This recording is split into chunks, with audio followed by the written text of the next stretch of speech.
Episode 2। नई बहू के तेवर। वक्त अपनी रफ्तार से गुजरता गया, लेकिन संध्या की जिंदगी में कुछ नहीं बदला। वह उसी चूल्हे की आग में अपनी हसरतें जलाती रही और परिवार की सेवा को ही अपनी नियति मान लिया। कुछ महीनों बाद घर में खुशियों ने दस्तक दी। देवर विवेक की शादी मीना से हो गई। मीना शहर के एक नामी बैंक में नौकरी करती थी। उसके आने से घर की रौनक तो बढ़ी, पर संध्या के कंधों पर बोझ और भी भारी हो गया। मीना ने घर में कदम रखते ही अपनी सीमाएं साफ कर दी थी। मीना ड्राइंग रूम में सोफे पर पसरते हुए, मम्मी जी देखिए, मैं एक प्रोफेशनल वर्किंग वुमेन हूँ। सुबह 9 से शाम 6 की थकाऊ जॉब के बाद मुझ में घर के काम करने की रद्दी भर भी हिम्मत नहीं बचती। इसलिए सुबह का नाश्ता और रात का खाना तो जेठानी जी को ही देखना होगा। मैं बस अपनी और विवेक की जरूरतें संभाल सकती हूँ। सासू माँ, जो संध्या को बात बात पर अपनी उंगलियों पर नचाती थी, मीना की ऊंची आवाज और उसकी मोटी तनख्वाह के आगे जैसे भीगी बिल्ली बन गई। अब संध्या पर काम का दोहरा पहाड़ टूट पड़ा।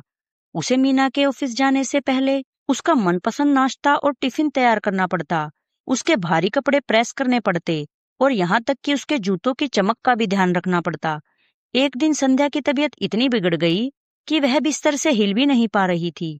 उसका चेहरा पीला पड़ गया था और सांसें उखड़ रही थी। सारा दिन घर में कोहराम मचा रहा, क्योंकि सबको अपनी छोटी छोटी चीजों के लिए खुद हाथ पैर मारने पड़ रहे थे। शाम को मीना रसोई में बर्तन पटक रही थी और लगातार बड़बड़ा रही थी। मीना रसोई से चिल्लाते हुए, पता नहीं क्या बीमारी पाल ली है जेठानी जी ने। एक दिन खाना क्या बनाना पड़ गया, मेरी तो कमर ही दोहरी हो गई। सारा दिन ऑफिस में फाइलों और क्लाइंट से माथापच्ची करो और अब यहाँ आकर ये सब। ये बीमार होने का ढोंग भी बड़ा सोच समझ कर करती है। जब मेरा काम ज्यादा होता है तभी इनकी तबीयत को बिगड़ना होता है।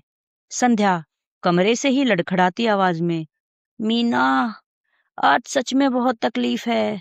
क्या तुम बस एक कप चाय बनाकर दे सकती हो? पूरा दिन हो गया, कुछ पिया नहीं है।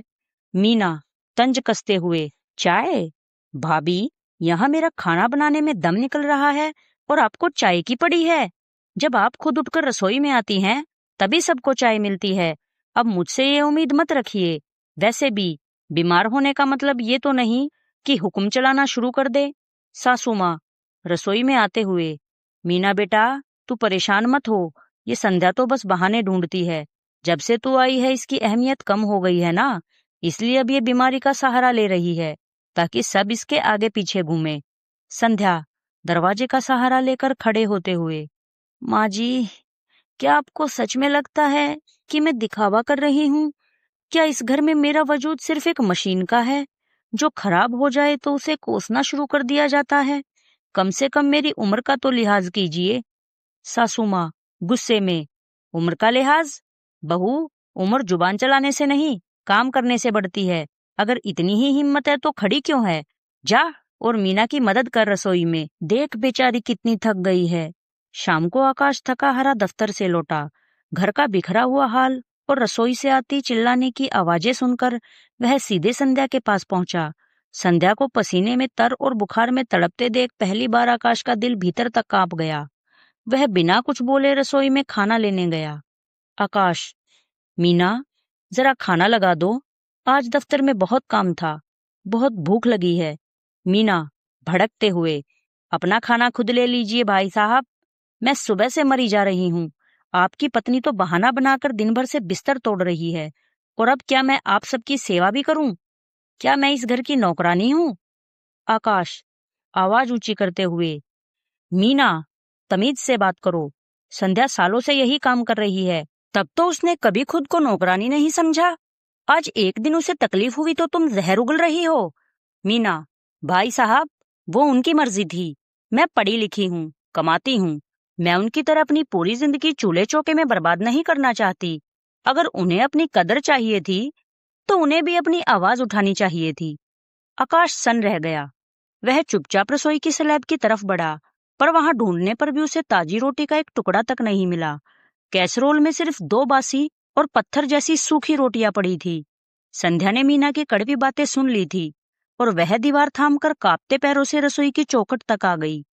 उसने देखा कि उसके पति के लिए ताजा खाना तक नहीं बनाया गया, जबकि वह भी सारा दिन मेहनत करके लौटा था। संध्या नम आंखों से, आकाश मुझे माफ कर दो। आज मैं उठ नहीं पाई, वरना मैं तुम्हें बासी रोटी कभी नहीं खाने देती। आकाश ने संध्या को देखा, फिर उन दो बासी रोटियों से उसने एक रोटी का टुकड़ा तोड़ा और बड़े प्यार से संध्या के मुंह की ओर बढ़ाया। आकाश आंखों में आंसू भरकर, संध्या, माफ तो तुम मुझे करना। आज मुझे पहली बार एहसास हुआ कि इस घर की असली जान तुम हो। आज जब मेरे ही सामने मेरा अपमान हुआ और मैंने अपनी थाली में ये बेकदरी देखी, तब मुझे तुम्हारी उस खामोश सेवा की असली कीमत समझ आई है।